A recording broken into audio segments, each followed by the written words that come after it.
After all ఒక retirement employees ను మార్చలేను సుమితా సబర్వాల్ నువ్వు ఏం చేయగలుగుతావు? నీతో ఏమవుతుంది? పాయింట్ మాట్లాడుతున్నారు అర్థమైందా? నా సొంటోడు ఎమ్మెల్యే నా సొంత ఎమ్మెల్యే మా కథ వేరే ఉంటుంది. రేపంచలే ఇవాళగా సభనే జరగపోవు.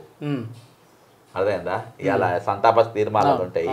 రేపైనా సభనే నాకు జరగనియపోదు. ఈ సంగతి మీద ఈ ఐఏఎస్ల సంగతి ఏంది చెప్పు.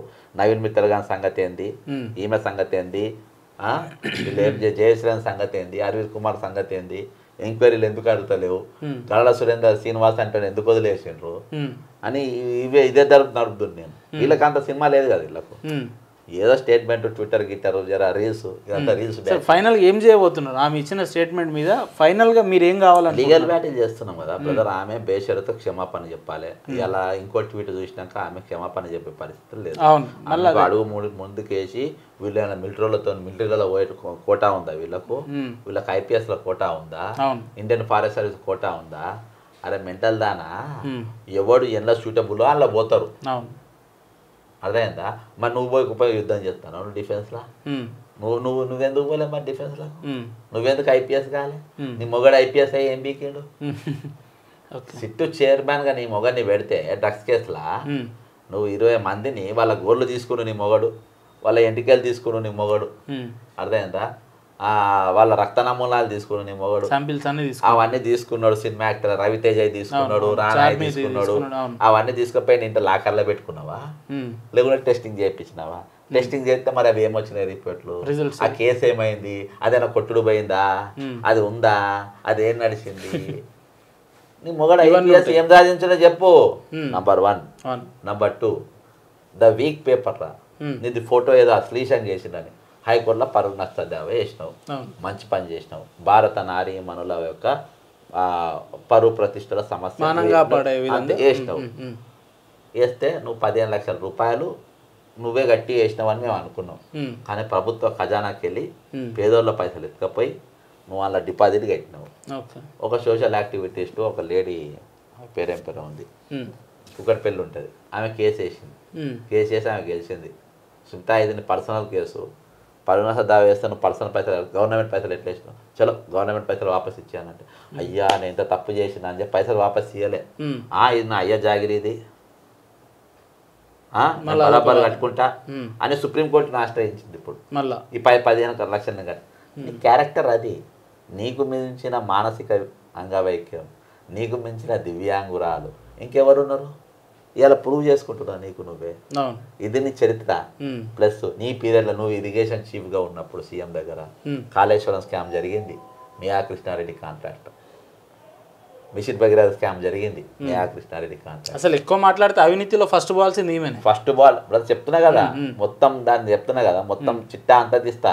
ఈమె తీస్తా, ఇలా మొగని తీస్తా. ఇలా బినామీలు ఎవరు, ఎక్కడెక్కడ ఫ్లాట్లు కొన్నారు, ఏడేళ్ళ ఫ్లాట్లు ఉన్నాయి, అడగైందా? ఆ ఫ్లాట్ సున్నాలే నీకు పుణ్యానికి ఏసీఐ రంగులు సప్లై చేసిండు. సున్నానికి సున్నం కూడా పైసలు పెట్టి కొనలే, సీఏలో చెప్పి అక్కడిగా సున్నాలు తెప్పించుకొని వేసుకున్న బాపతిలు. కాబట్టి ఖచ్చితంగా బ్రదర్ ఒక సొసైటీని ఒక ఇంకోటి చెప్పాలి ఇందులో. సరే వీళ్ళది ఒక సెక్షన్ ఉంటుంది అబ్బా అంగవైకల్యం వల్ల. నీకు ఉన్నత వర్గాలు, జయపాల్ రెడ్డి గారు ఉన్నారు. జయపాల్ రెడ్డి గారు కులం ఉన్నది, అర్థమైందా? ఓ 9-10 మంది రెడ్లు వస్తారు, మంచిగా మాట్లాడతారు, భూములు ఉంటాయి వాళ్ళ దగ్గర, వాళ్ళు ఆర్థికంగా ఉంటుంది. అంటే వాళ్ళు ఆర్థికంగా ముందున్నారు, సామాజికంగా ముందుకున్నారు. ఈ రెండు ఉన్నప్పుడు సైమల్టేనియస్గా రాజకీయంగా ముందున్నారు.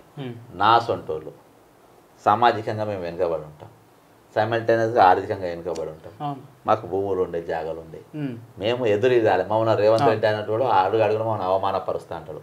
రేవంత్ రెడ్డి మామ కూడా డిజేబుల్డ్ అయినా, వీల్ చైర్ పైన, వాళ్ళ భార్య వాళ్ళ నాయన జయపాల్ రెడ్డి కాదు, వాళ్ళ మామ కూడా పద్మారెడ్డి, వీళ్ళ భార్య వాళ్ళ ఫాదర్ గీతారెడ్డి వాళ్ళ ఫాదర్, వాళ్ళ ఫాదర్ వీల్ చైర్ పైన ఉంటాడు.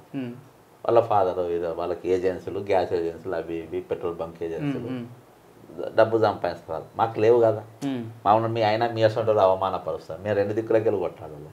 కాబట్టి ఈరోజు అత్యంత దిగువ స్థాయిలో ఉన్నది ఏంటంటే హరిజన, గిరిజన, మైనార్టీ, బీసీ, డిజేబుల్డ్ అంటే వాళ్ళు ఇంకా దారుణంగా ఉంటుంది. మాస్ అండ్ సెల్ఫ్ రెస్పెక్ట్ ఉన్న వాళ్ళకు ఇటు కక్కలేక ఇటు మింగలేక మేమేం చేయలేక ఈరోజు ఇటువంటి పరిస్థితి ఉంటుంది. ఇన్ని ఆలోచనలు ఉన్న తరుణంలో ఈమె ఇటువంటి స్టేట్మెంట్లు ఇవ్వడం అనేది ఒక పచ్చి పుండు మీద కారం చల్లినట్టు అయింది. ముఖ్యమంత్రి గారు ఇయాలి వరకు స్పందించలే, ఎందుకంటే నా నోరే మా చెల్లెకి వచ్చిందని ఆయన అనుకుంటారు. ఈమె ఇప్పుడు ఆయన కూడా పెట్టుకొని రెడీగా ఉన్నాడు ఎక్కడో అక్కడ, వేరే అందగత్తలు వచ్చింది కదా అని ఆపినరు.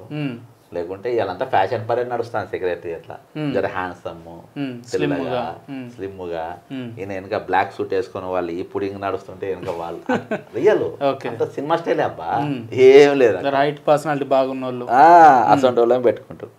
ఇక అది చేయబట్టి ఇటువంటి nature real Jabardasth officer Ratnaprabha గారు ఉండే, లక్ష్మీ పారదసారి గారు ఉండే, ఎస్వి సుబ్బారావు గారు ఉండే, మంచి మంచి ఐఎస్లు ఉండే జబర్దస్త్. వాళ్ళతో పనిచేసిన వాళ్ళని కలిసిన అనేక సార్లు ఉన్నా. ఈ చిల్లర్గా రేచల్ చటర్జీ గారు, శాలిని మిశ్రా గారు, ఇంత చిల్లర్గా నేను ఎప్పుడు చూడలేదు. ఈమె కూడా వరంగల్, ఈమె కూడా చేసిన వరంగల్ బాగానే ఉండే. ఇంకొక పేరు ఏం పేరు ఉంది, చాలా మంచి అమ్రపాలి కాదబ్బా, ఇంకొక ఆమె వాళ్ళు పెద్దోళ్ళు లేవని, ఇంకొక ఆమె లేడీ ఉంది, ఒక ఆమె మంచి అంటే సింపుల్ మంచి ఆఫీసర్, డ్యూటీ మైండెడ్ వీళ్ళు. వాళ్ళు కరుణా గారు ఇప్పుడు వచ్చిన మోపైన వీళ్ళు ఎక్కడెక్కడికెలో అదే 2 ఏళ్ళు చదువుతూ వస్తుంది అబ్బా, 3 ఏళ్ళు చదువుతూ వస్తుంది. ఇక మా అంత తెలియగల్లో లేదంటే అది తప్పది, అదేనా తప్పది. బైపీసీలా మెడిసిన్ రానోళ్ళు